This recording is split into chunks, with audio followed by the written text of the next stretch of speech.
We start with the people. The first principle in negotiation has nothing to do with influencing the other side. It has everything to do with influencing ourselves.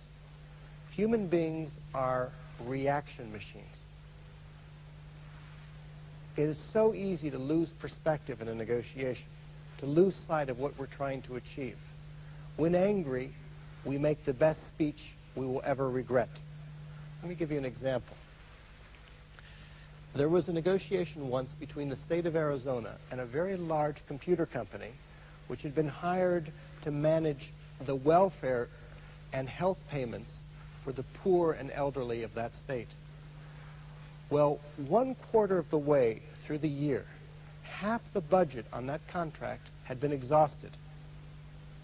The state officials panicked.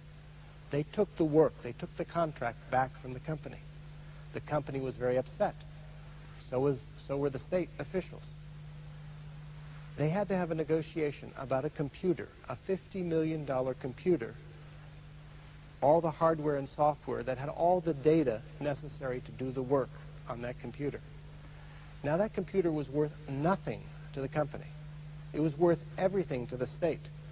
It would have taken them more than $50 million to recreate, not even to speak of the time involved.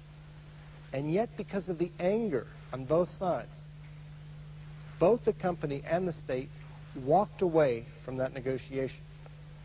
The company lost the $50 million as well as the contract. The state had a great deal of trouble to do the work. It was a lose-lose outcome.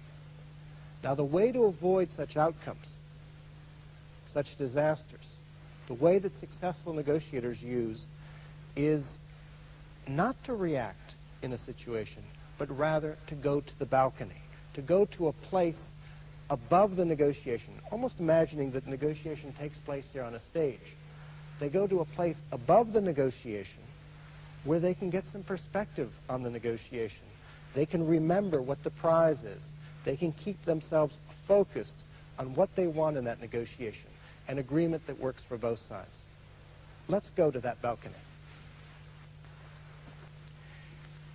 Here we are on the balcony, getting some perspective on the negotiation, keeping our eyes focused on what is it that we want to get out of this negotiation. We go to the balcony before the negotiation, when we prepare for that negotiation. Preparation is key. We ought to prepare a minute for every minute that we spend talking with the other side. We go to the balcony during the negotiation, constantly. When the other side says something that makes us react, that gets us angry, we pause for a moment. We don't reply yet. As Thomas Jefferson once said, when angry, count to 10. If very angry, 100. You focus on what is it that you want to achieve out of that negotiation. We go to the balcony when we take a coffee break, and we talk with our teammates about how best to readjust our strategy. And then we go to the balcony after the negotiation ends to talk about what worked, what didn't work, what should we do differently next time. Learning is key in negotiation. It's so easy in a negotiation to lose perspective, to lose sight of what we want.